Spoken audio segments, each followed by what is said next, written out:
स्वागत है आप सबों का जैन क्लासेस के इस YouTube चैनल पर।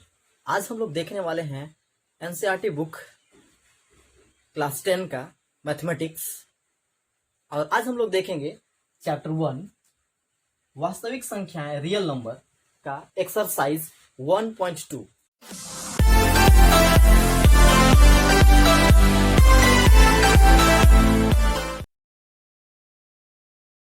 आइए हम लोग स्टार्ट करते हैं एक्सरसाइज 1.2, जिसमें हम लोगों को पढ़ना है यहाँ पर एलसीएम और एचसीएफ। ये दोनों चीजों को हम लोगों को यहाँ पर पढ़ना है। पिछले वीडियो में हमने एचसीएफ निकालना बहुत ही अच्छे तरीका से हम पढ़ चुके हैं। यदि आप उस वीडियो को नहीं देखे हैं तो आप प्लेलिस्ट में जाएं और उस वीडियो को जरूर देखें ताकि आपको अच्छा तरीका से समझ में आए। ये हमारा अगला मैथ, ठीक है। तो हम लोग यहाँ पर देखेंगे लघुत्तम समापवर्त्य एलसीएम, ठीक है। एलसीएम लिस्ट कॉमन मल्टीपल, इस चीज को हम लोग यहां पर थोड़ा सा डिफिनेशन समझ लेते हैं। वह छोटी से छोटी संख्या जो प्रत्येक दी गई संख्या द्वारा पूर्णतः या पूर्णतया विभक्त हो जाए, दी गई संख्या का लघुत्तम समापवर्त्य कहलाता है। इस चीज को हम लोग एक एग्जाम्पल लेते हैं और एग्जाम्पल के द्वारा हम लोग समझते हैं। जैसे एक एग्जाम्पल के लिए हम क्वेश्चन लेते हैं। एग्जाम्पल क्वेश्चन है 12 और 15 का गुणनखंड विधि से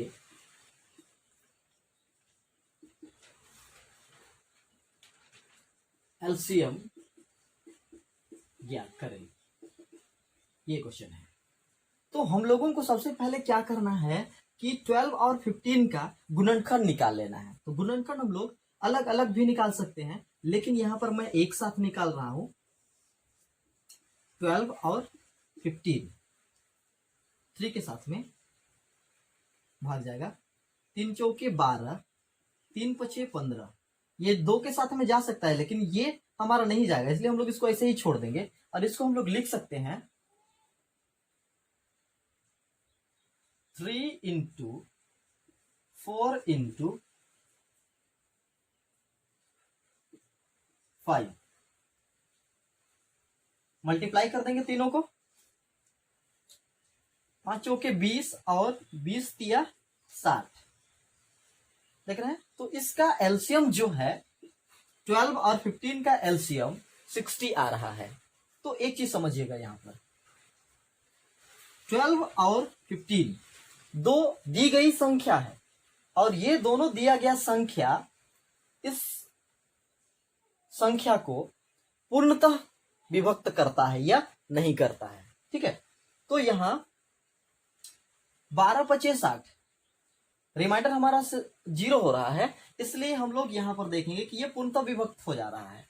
और 15 चौके 60, ये पूरी तरह से विभक्त हो जा रहा है, पूर्णतः विभक्त हो जा रहा है। इसलिए वह छोटी से छोटी संख्या हम लोगों को ज्ञात करना है जो दी गई संख्या को पूर्णतः क्या कर देता है, विभक्त कर देता है। तो कहने का मतलब कि ये 12 का और 15 का एलसीएम हमारा 60 है और ये 60 जो है ये दोनों संख्याओं से पूर्णतः विभक्त हो जाता है। आइए हम लोग और एक चीज समझते हैं। बार बार हम लोग यहाँ पर गुणनखंड यूज कर रहे हैं, गुणनखंड शब्द का उपयोग कर रहे हैं, फैक्टर का उपयोग कर रहे हैं। तो ये फैक्टर होता क्या है, इस चीज को पहले समझते हैं। गुणनखंड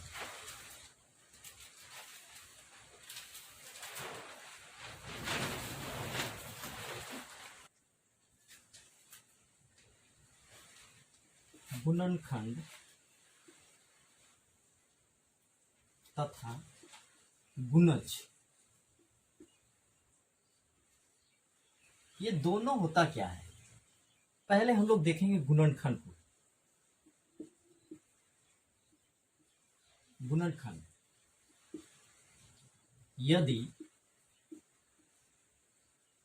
ए बी को पूर्णतः विभक्त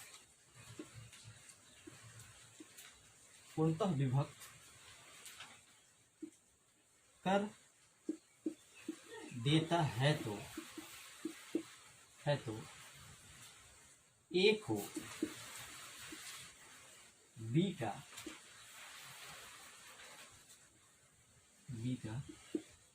गुणनखंड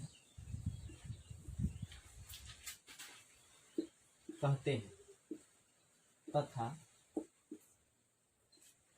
बी को ए का गुणज कहते हैं। समझ में आ गया होगा आप लोगों को। और बस फिर से समझिए, गुणनखंड यदि ए बी को पूर्णतया विभक्त कर देता है तो ए को बी का गुणनखंड कहते हैं। ये ए को बी का गुणनखंड कहते हैं तथा बी को ए का गुणज कहते हैं। ठीक है, एक एग्जांपल लेते हैं। जैसे 5 और 15। तो ये 5 जो है ये 15 को पूरी तरह से विभाजित कर देता है, इसलिए ये 5 को गुणनखंड कहेंगे, गुणनखंड कहते हैं। ठीक है, और ये 15 क्या हो जाएगा, गुणज, ये गुणज कहलाएगा 15। ठीक है, 5 तिया 15 पूरी तरह से विभाजित हो जा रहा है, शेषफल हमारा 0 आ रहा है यहाँ पर, इसलिए हम लोग क्या कहेंगे, ये 5 को क्या कहेंगे, गुणनखंड कहते हैं, और ये 15 को क्या कहेंगे, गुणज कहेंगे। ठीक है, चलिए हम लोग और एक एग्जांपल लेते हैं।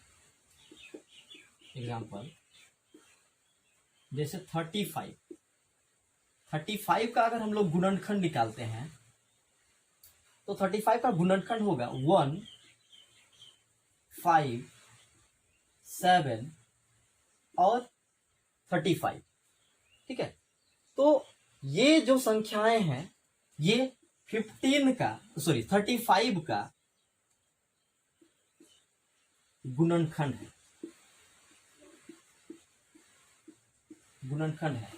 क्यों है, क्योंकि ये जो संख्याएं हैं ये 35 को पूरी तरह से विभाजित कर देते हैं। ठीक है, विभक्त कर देते हैं। जैसे 5 7 35, 7 5 35, 35 का 35। ठीक है, तो ये सभी संख्याएं जो है ये 35 का गुणनखंड है। ठीक है, आइए हम लोग स्टार्ट करते हैं एक्सरसाइज 1.1 का। सभी क्वेश्चन को सोल्व करके देखते हैं किस तरह से बनता है।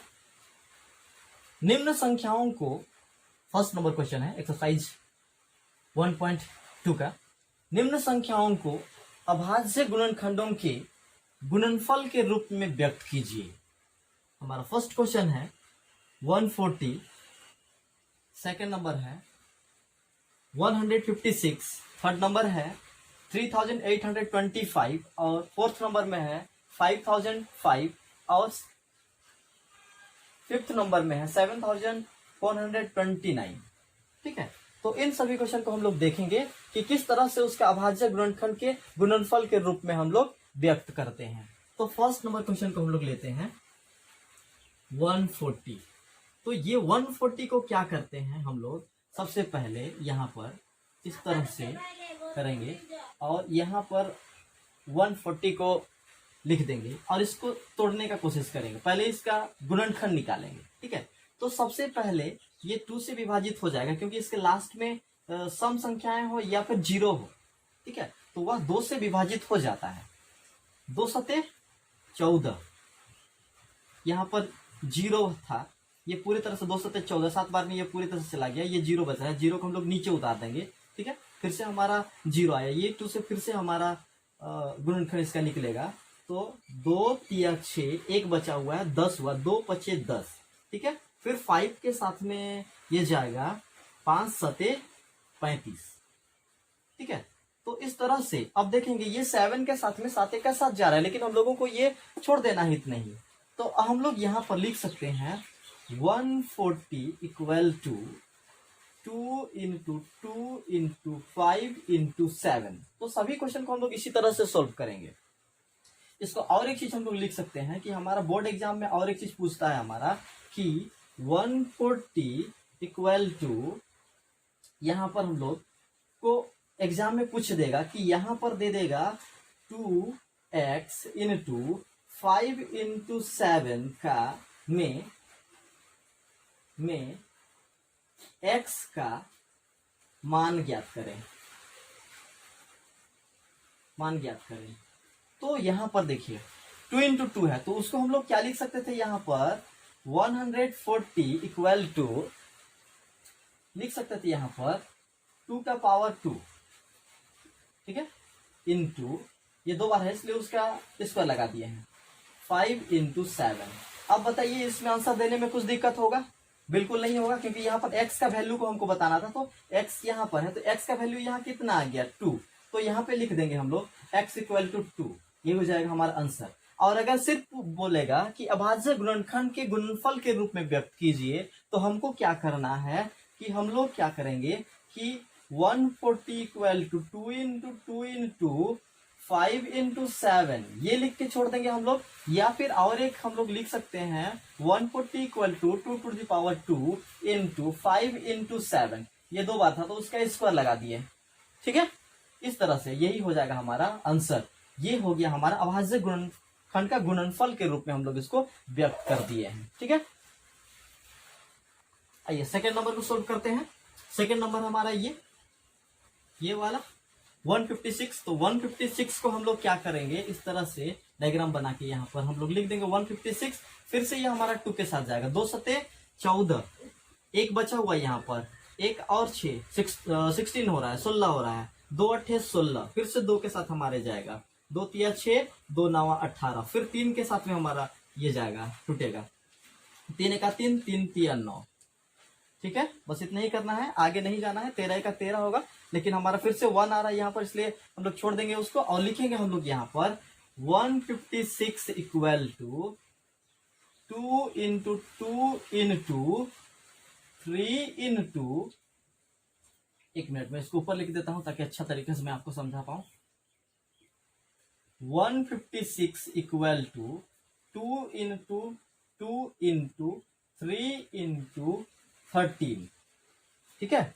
तो यहां पर हम लोग इसको और एक चीज लिख सकते थे, यहाँ पर यहाँ 2 है ना, तो इसके लिए फिर से हम लोग स्क्वायर लगा देंगे, अगर 3 रहता तो यहाँ पर 3 हम लोग स्क्वायर लगा देते, क्यूब लगा देते हैं यहाँ पर 3 × 13, यही हो जाएगा हमारा आंसर, ठीक है। लेकिन अगर एग्जाम में थोड़ा सा यहाँ पर ये फर्स्ट नंबर क्वेश्चन में ही पूछता है, ठीक है, आपको मैं पूरी तरह से मॉडल्स क्वेश्चन भी आपको मैं पढ़ाने वाला हूँ यहाँ पर।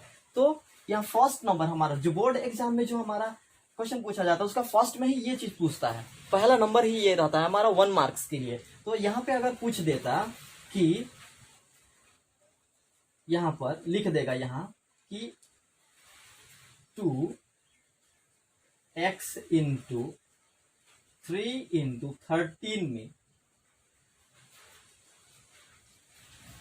13 में x का मान ज्ञात करें, इस तरह से रहेगा हमारा क्वेश्चन। तो क्या करना है कि 156 को तोड़कर देख लेना है, ठीक है, उसका गुणनखंड निकाल लेंगे हम लोग, तो हमको पूरी तरह से आंसर पता चल जाएगा। तो इस तरह से हम लोग इसका जैसे 156 था 156 यहाँ लिख देंगे, इसका गुणनखंड हम लोग निकाल लेंगे, ठीक है। उसके बाद इसको इस तरह से जैसे ही फॉर्मेट में लिखेंगे सजा देंगे। उसके बाद यहाँ पर देखेंगे कि 2 हमारा 2 बार है, तो इसका आंसर क्या होगा हमारा, यहाँ x का पावर क्या आ जाएगा, x की जगह क्या है 2 है, उसका घातांक क्या है 2 है ना, तो इसलिए हम लोग x इक्वल टू 2 लिख देंगे, यही हमारा हो जाएगा आंसर। और एक दूसरे तरह का क्वेश्चन पूछता है, ये क्वेश्चन के बाद क्वेश्चन इसी में से दूसरा क्वेश्चन बन सकता है कि 156 इक्वल टू यहाँ पर लिख देगा x का पावर 2 × 3 × 13। तो अब बताना है कि ये यहाँ पर x की जगह पर क्या है, ठीक है, में x का मान ज्ञात करें। तो अब देखिए x का मान ज्ञात करने के लिए हम लोगों को पहले उसका गुणनखंड निकालना पड़ेगा, ठीक है, उसका फैक्टर निकालना पड़ेगा। उसके बाद हम लोग को पता चलेगा ये, तो हम लोग इस तरह से हम लोग इसको तोड़ देंगे, और तोड़ने के बाद में हम लोग फिर से इसी तरह से लिखेंगे। तो अब देखेंगे कि यहाँ पर x दिया हुआ है, वहां पर क्या संख्या है, यहाँ पर भी 2 ही है ना, तो इसका भी आंसर x इक्वल टू 2 ही होगा। ठीक है, बात समझ में आ रहा है ना। चलिए हम लोग फर्स्ट एंड सेकेंड को हम लोग सोल्व कर लिए हैं। अब तीसरा नंबर का बारी है, इसको सोल्व करते हैं। ठीक है, तो इसके लिए भी हम लोग पहले इसको डायग्राम बना लेंगे। 38 25 3825, इसका हमको क्या निकालना है, अभाज्य गुणनखंड। हम लोग यहाँ पर देखेंगे ये 3 के साथ में विभाजित हो जाएगा। ठीक है, 3 एका 3, 3 दूना 6, यहाँ पर हमारा 2 बचा हुआ है, 3 सते 21, 1 बचा हुआ है, 3 पचे 15। ठीक है, अब हमारा ये 3 के साथ में फिर टूटेगा, 3 चौके 12, 3 दूना 6 और 3 पचे 15। ठीक है, अब ये हमारा 3 के साथ में नहीं जाएगा, ये 5 के साथ में जाएगा। 5 अठे 40 और 5 पचे 25, 40 हो गया था यहाँ पर, तो 42 में से 40 घटा दिया तो 2 बचेगा ना, 2 और यहाँ का 5, 25 हुआ था, तो 5 पचे 25। ठीक है, फिर ये 5 के साथ में जाएगा हमारा, 5 एका 5, 3 बचा है यहाँ पर। अब और इधर का 5 मिलके कितना हो जा रहा है 35, तो 5 सते 35 ये आ गया। इसको हम लोग लिख देंगे 38 25 equal to 3 into 3 into 5 into 5 into 17। और सॉरी, इसको हम लोग दूसरे तरीका से भी लिख सकते हैं, 3825 equal to 3 square into 5 square into 17। तो यहाँ x यहाँ x लिख दिया, यहाँ y लिख दिया। इसका भी वैल्यू अगर पूछने के लिए एग्जाम में देता है जांच करने के लिए, तो हम लोग बता सकते हैं कि इसका आंसर क्या चीज होगा। ठीक है, ये हो गया हमारा आंसर। आइए हम लोग फोर्थ नंबर को सोल्व करते हैं। ये फोर्थ नंबर को सोल्व करते हैं। 5005, ये 5 के साथ में जाएगा, 5 एका 5, ये 0 को यहाँ लिख देंगे, 5 एका 5। ठीक है, फिर ये हमारा 7 के साथ में जाएगा, तो 7 एका 7, 3 बचा है, 30 हुआ, 7 चौके 28, 2 बचा, इधर का 1, 21 हुआ, 7 या 21। ठीक है, अब ये 11 के साथ में टूटेगा, 11 एका 11, यहाँ पर 14 में से 11 घटा दिए तो 3 बचा, और इधर का 3, 33 हुआ, 11 तिया 33, ये हो गया। इसको हम लोग लिखेंगे 5005 equal to 5 into 7 into 11 into 13, ये हो जाएगा हमारा आंसर। ठीक है, पांचवा नंबर को सोल्व करते हैं। ये सिर्फ बचा हुआ है, हमको निकालना है 7429 का अभाज्य गुणनखंड। तो ये सबसे पहले 17 के साथ में जाएगा, 17 चौके 68, मतलब 74 में से हमको 68 माइनस कर देना है, तो यहाँ पर हमारा बच जाएगा कितना बच रहा है, ये इधर से गया 14 हुआ, 14 में से 8 घटा दे रहे हैं, तो हमारा यहाँ पर 6 बच रहा है। ठीक है, अब ये 62 हो गया है, तो 17 तिया 51। ठीक है, इसमें से हम लोग माइनस कर रहे हैं, तो 11 बच रहा है, और ये वाला हमारा आ जा रहा है, ये इधर 9, ये बचा हुआ है अभी भी 119, तो 17 सते 119, ये पूरा खत्म हो जा रहा है। ठीक है, 17 सते 119 ये खत्म हो गया। अब हमको लगता है ये 19 के साथ में जाएगा, तो 19 दूना 38, तो 43 में से हमको 38 माइनस कर देना है, तो ये कितना बच जाएगा हमारा 5 बचेगा। ठीक है, तो और ये 7 इधर बचा हुआ था, इसका 57 हो गया, कितना बार गया था, ये 2 बार गया था। अब 19 तिया 57, ये तो पूरी तरह से खत्म हो जा रहा है, 19 तिया 57। ठीक है, अब तो हम लोग इसको कैसा लिख सकते हैं, 7429 इक्वल टू 17 इंटू 19 इंटू 23। ठीक है, यही हो जाएगा हमारा आंसर। आइए एक्सरसाइज 1.2 का दूसरा नंबर देखते हैं हम लोग। पूर्णांकों के निम्न युग्मों के एचसीएफ तथा एलसीएम ज्ञात कीजिए तथा इसकी जांच कीजिए कि दो संख्याओं का गुणनफल equal to LCM into HCF होता है। ठीक है, सबसे पहले हमको यहाँ पर एचसीएफ ज्ञात करना है, उसके बाद एलसीएम ज्ञात करना है और इसको जांच भी करना है कि दो संख्याओं का गुणनफल जिसका हम लोग निकालेंगे, जो क्वेश्चन दिया हुआ रहेगा उस क्वेश्चन का गुणनफल और एलसीएम और एचसीएफ दोनों बराबर होते हैं या नहीं होते हैं, इसको हमको चेक करना है। तो यहाँ पर फर्स्ट क्वेश्चन है हमारा 26 और 91, 26 और 91 का हम लोगों को एचसीएफ भी निकालना है और एलसीएम भी निकालना है और जांच भी करना है कि 26 इंटू 91 इक्वल टू जो भी आंसर आएगा, ठीक है, और हमारा और जो एलसीएम निकालेंगे और जो एचसीएफ निकालेंगे दोनों का गुणनफल दोनों बराबर होता है या नहीं, ये हम लोग पूरी तरह से इसको तीनों क्वेश्चन को सोल्व करके देखेंगे और सीखेंगे भी। और यदि आप एचसीएफ निकालने नहीं जानते हैं तो आप मेरा पहला वीडियो बना हुआ है एक्सरसाइज 1.1 यूक्लिड विभाजन एल्गोरिथम और भाग विधि यूक्लिड विभाजन एल्गोरिथम और गुणनखंड मेथड, फैक्टराइजेशन मेथड, दोनों मेथड में मैं आप लोगों को पढ़ा चुका हूं। आप वहां पर जाइए, वीडियो को पूरा देखिए, आपको पूरी तरह से एचसीएफ निकालने के लिए समझ में आ जाएगा। तो ठीक है, हम लोग सबसे पहले इसको बनाते हैं फर्स्ट नंबर वाले को।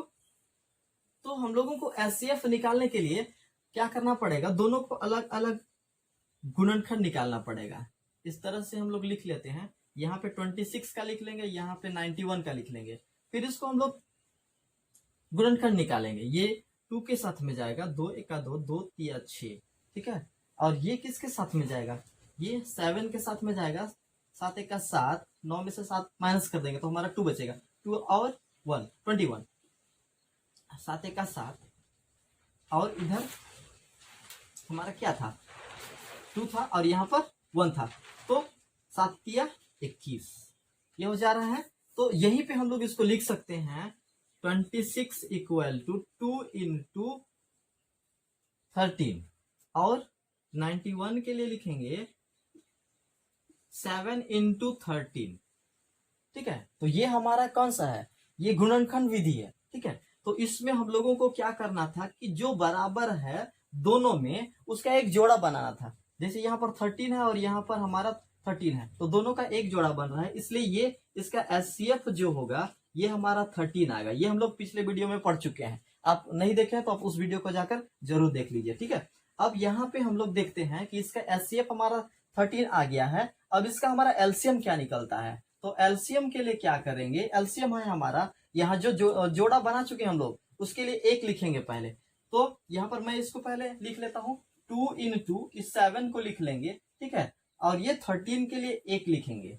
तो 13 सते 91 और 91 दुनिये 1, 9 9 दूना 18, ठीक है। यहाँ पे हम लोगों का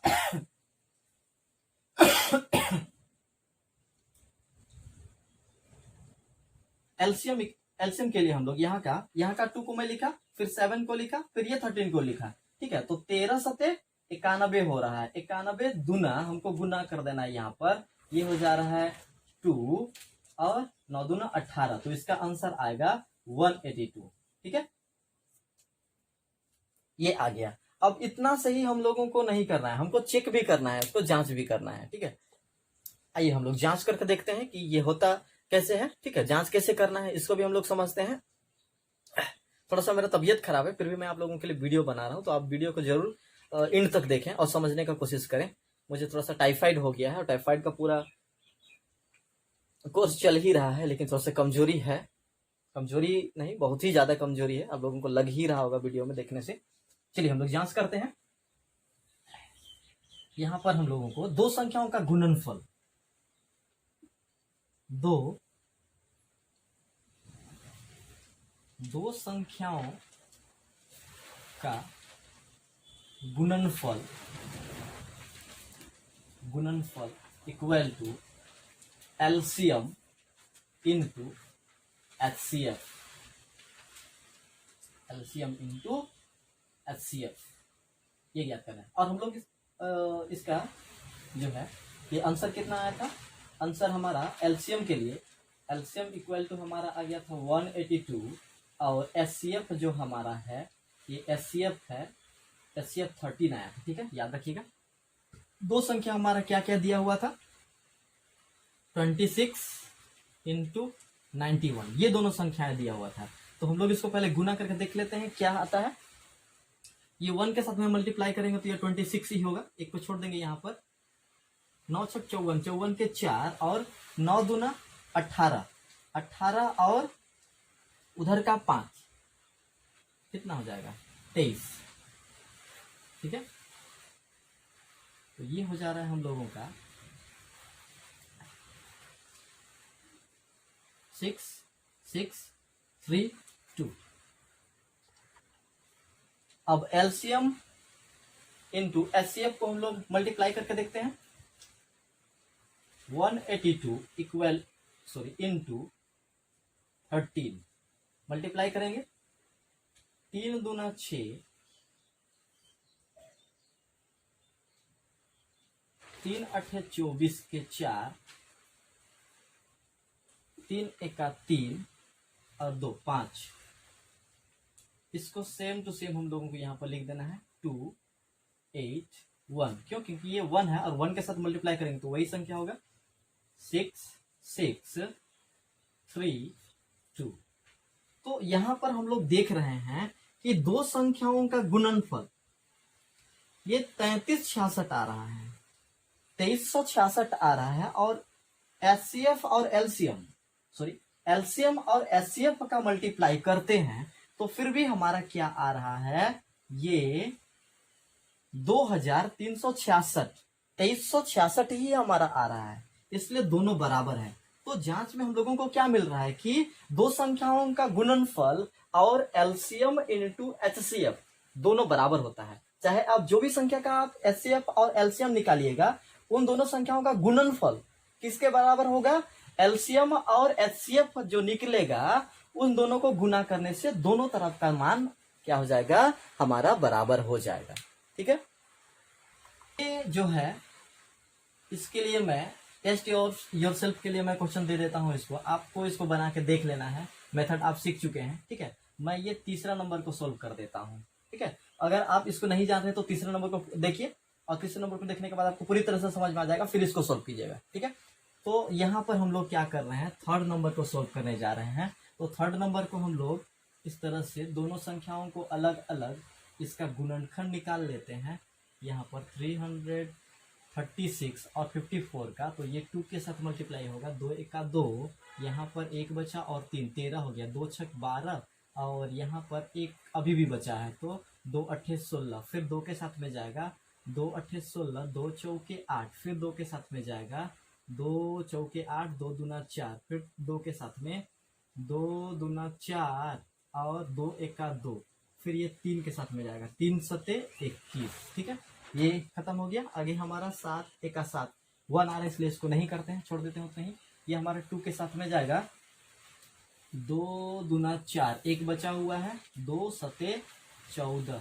ठीक है, फिर ये हमारा 3 के साथ में जाएगा, तो 3 9 27, 3 तिया 9।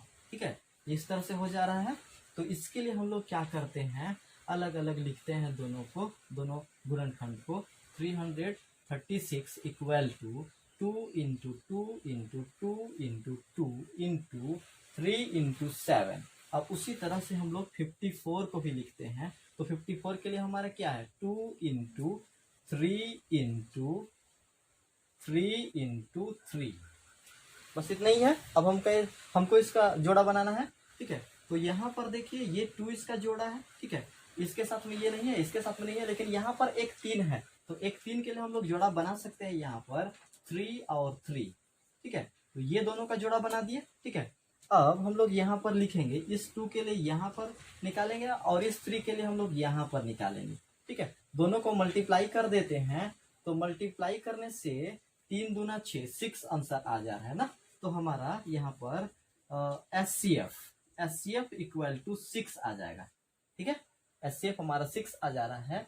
और इसके लिए हम लोग एलसीएम निकालते हैं। तो एलसीएम के लिए एलसीएम इक्वल टू, देखिए पहले इस दोनों जोड़ा है, इसलिए दोनों जोड़ा के लिए मैं एक लिख देता हूँ। जोड़ा वाला के लिए सिर्फ एक निकालते हैं, अगर दोनों को लिखेंगे तो फिर गलत आंसर आएगा। ठीक है, ये दोनों के लिए एक को मैं लिखा 2, फिर मैं यहां से एक 2 को लिखा, फिर और एक 2 है उसको लिखा, फिर और एक 2 है उसको लिखा।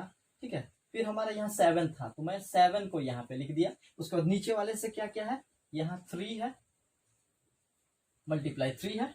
ठीक है, उसके बाद हमारा और एक 3 है और एक जोड़ा भी 3 है, तो उसके लिए भी मैं एक 3 को यहाँ पर लिखूंगा। ठीक है, चलिए मल्टीप्लाई करके देखते हैं इसको। 2 दूना 4, 4 दूना 8, 8 दूना 16। ठीक है, यहाँ 16 आ जा रहा है। ठीक है, यहाँ तक 16 आ जा रहा है। इसको हम लोग मल्टीप्लाई करते हैं इधर से, तो 7 यहाँ से मल्टीप्लाई करेंगे, 7 तिया 21, 21 तिया 63 हो जा रहा है। ये 63, 63 में से हम लोग को ये 3 को फिर से मल्टीप्लाई करना है, तो 3 तिया 9 और 3 छक 18, ये 189 आ जा रहा है। 189 में से हम लोग को फिर से 16 हमको माइनस कर सॉरी मल्टीप्लाई करना है। 189, 3 तिया 9, 3 छक 18। ठीक है, इसमें हम लोग को 16 फिर से मल्टीप्लाई करना है, तो ये आ जाएगा 6 9 54 के 4, 6 8 48, 48 और 5 53 के 3, 6 का 6 और 5 11। फिर से हम लोगों को यहाँ पर ये 1 है तो 1 के लिए तीनों को सेम लिख देंगे। 4 यह जा रहा है 2, यहाँ 9 हो रहा है और इधर का 1 0 और 3, कितना आ जा रहा है, ये आ जा रहा है 3024।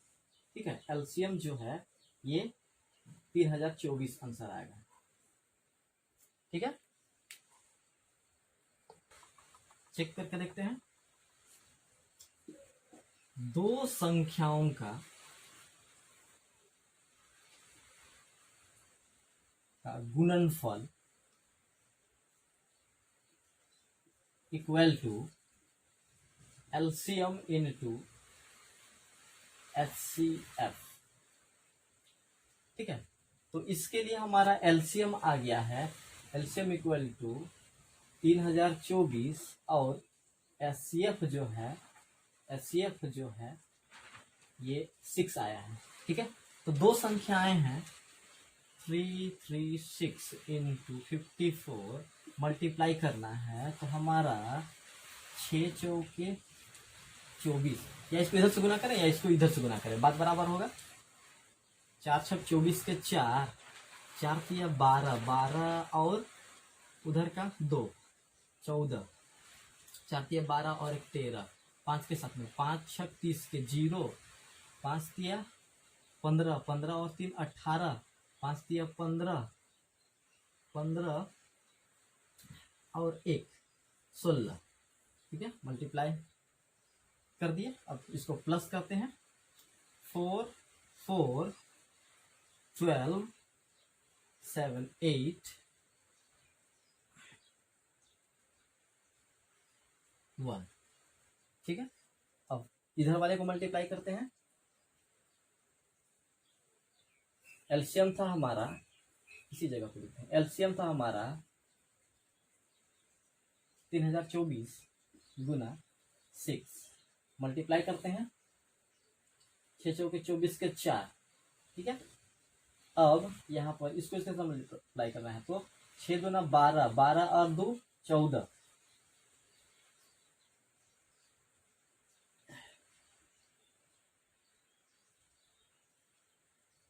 और इसके साथ में 6 तिया 18। अच्छा, 18,144 आ रहा है यहाँ पे। अच्छा, जोड़ने में यहाँ पर मिस्टेक हुआ है, 2 लिख दिए थे हम गलती से, यहाँ हो जाएगा 11। ठीक है ना, अब इसका जो है ये 6 और 1 7 और इधर का 1 8। हाँ, अब सही हो गया, तो दोनों बराबर हो जा रहा है। 18,144 बराबर इधर भी आ रहा है 18,144। ठीक है, तो यहाँ पर दो संख्याओं का गुणनफल equal to LCM into HCF, दोनों आपस में क्या होते हैं, बराबर होते हैं। अब हम लोग स्टार्ट करते हैं एक्सरसाइज 1.2 का थर्ड नंबर क्वेश्चन। अभाज्य गुणनखंड विधि द्वारा निम्नलिखित पूर्णांकों के एचसीएफ और एलसीएम ज्ञात कीजिए। तो यहाँ पर 3 पूर्णांक दिए हुए हैं। फर्स्ट नंबर क्वेश्चन को आप देख रहे हैं 12, 15 और 21, ठीक है। यहाँ पर देखिए 17, 23 और 29, और यहाँ पर देखिए 8, 9 और 25, ठीक है। यहाँ पर और होना था 25, ठीक है। तो मैं एक को बना के बताता हूं, आप लोग ये दोनों क्वेश्चन को बना लीजिएगा। मैं इसको बना के आपको बता रहा हूं क्योंकि हम लोग यहाँ पर दोनों तरह का मेथड हम लोग पढ़ चुके हैं, ठीक है। तो फर्स्ट नंबर को मैं सोल्व करता हूं। यहाँ पर देखिए गुणनखंड मेथड से ही तीनों को अलग अलग तोड़ेंगे। 12 को तोड़ेंगे, 15 को तोड़ेंगे और 21 को तोड़ेंगे, ठीक है। 3 चौके 12, 2 दूना 4, ठीक है। अच्छा सॉरी, छोटी संख्या से पहले तोड़ते हैं। 12, 2 छक 12, 2 तिया 6, ठीक है। अब ये 2 के साथ नहीं टूटेगा, 3 के साथ में सीधे टूटेगा। 3 पचे 15, एक ही बार। ये 21 3 के साथ में टूटेगा, 3 सते 21, ठीक है। अब हम लोग यहाँ पर लिखेंगे 12 इक्वल टू 2 इंटू 2 इंटू 3, ठीक है। अब यहाँ पे 15 वाले को भी उसी तरह से लिखेंगे 3 इंटू 5, और 21 वाले को भी लिखेंगे, इसका गुणनखंड है 3 और 7। अब यहां से हम लोगों को जब 2 रहता था, बस 2 ही संख्या था, मान लीजिए ये नहीं है तो सिर्फ 2 ही संख्या में हम लोग सिर्फ 2 यहाँ का कॉमन और यहाँ का कॉमन उस तरह से जोड़ा बनाते थे, सिर्फ 2 का जोड़ा बनाते थे। अब यहाँ 3 का जोड़ा बनाना पड़ेगा।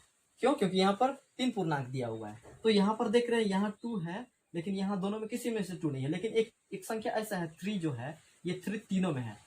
तो यहाँ का 3 और यहाँ का 3 और यहाँ का 3, तो तीनों को मिलाकर, इसको मिलाकर यहाँ वाला 3 और यहाँ वाला 3, इसको मिलाकर हमारा एक बाहर निकालेंगे, एक जोड़ा निकालेंगे, 3 का एक जोड़ा बनाएंगे, तो एचसीएफ इक्वल टू 3 आ जाएगा, ठीक है। एचसीएफ हमारा 3 आ जा रहा है। अब हम लोग देखते हैं इसमें एलसीएम के लिए।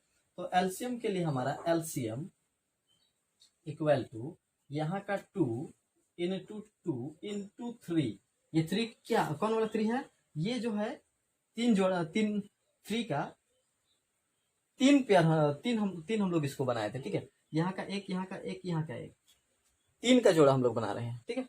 तो ये 3 के लिए हम लोग 1 लिख दिए हैं। अब यहाँ पर हमारा 5 बच रहा है, 5 को लिख दिए। अब ये हमारा 7 को यहाँ पर लिख देंगे, ठीक है। ये भी 7 था ना हमारे पास, तो सबको अब मल्टीप्लाई कर देना है। 5 सते 35, यहाँ आ जा रहा है 35, ठीक है। अब 2 दूना 4 और 4 तिया 12, 12। तो ये अब ये दोनों को मल्टीप्लाई कर देते हैं, 35 इंटू 12, तो हमारा मल्टीप्लाई कर देंगे तो ये आ जा रहा है 2 पच्चे 10 के 0, 2 तिया 6 और 1 7, ठीक है। ये 1 के लिए हम लोग 35 को ही लिख देते हैं, यहाँ पर 0 जोड़ देंगे तो ये आ जाएगा हमारा 12, 7 5 12 और 4, 3 और एक उधर का 4, ठीक है। तो एलसीएम इक्वल टू 420 आंसर, ठीक है। तो इसी तरह से आप क्या कीजिए, सेकेंड नंबर को और थर्ड नंबर को बनाने का कोशिश कीजिए। अगर नहीं बनेगा तो मैं उसका भी वीडियो बना दूंगा नेक्स्ट क्लास में, ठीक है। आइए फोर्थ नंबर को सॉल्व करते हैं। एचसीएफ 306 और 657 इक्वल टू 9 दिया गया है। तो मान लीजिए कि ये एचसीएफ जो है ये 9 है, यहाँ का 2 संख्याएं दिया हुआ है, ये दोनों संख्याओं का एचसीएफ कितना हो गया है, 9 है, दिया गया है। और यहाँ पर एलसीएम 306 और 657 ज्ञात कीजिए। कहने का मतलब हमको यहाँ पर एलसीएम ज्ञात करना है। तो हम लोग इससे पहले पढ़ रहे थे कि दो संख्याओं का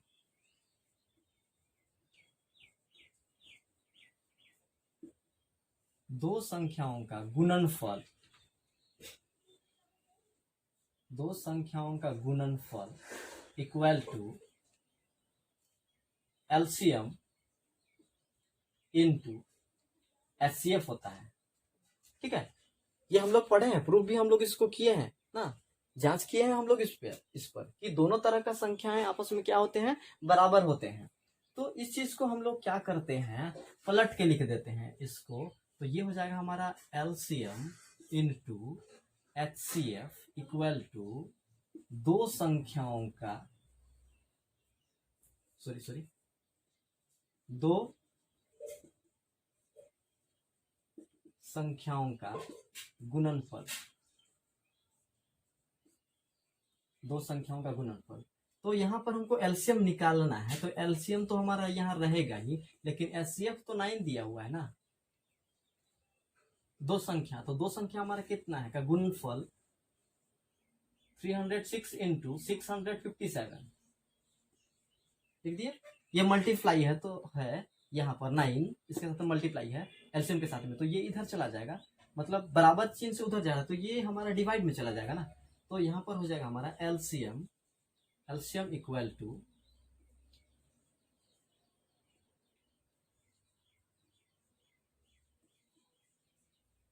डिवाइडेड बाई 9। ठीक है, ये कटेगा, बिल्कुल कटेगा, 9 का 9, 9 तिया 27, 3 बचा है,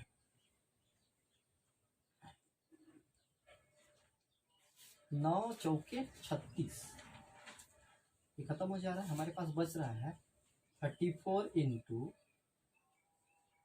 657। अगर इसको मल्टीप्लाई करते हैं 22,338, ये आ जाएगा आंसर।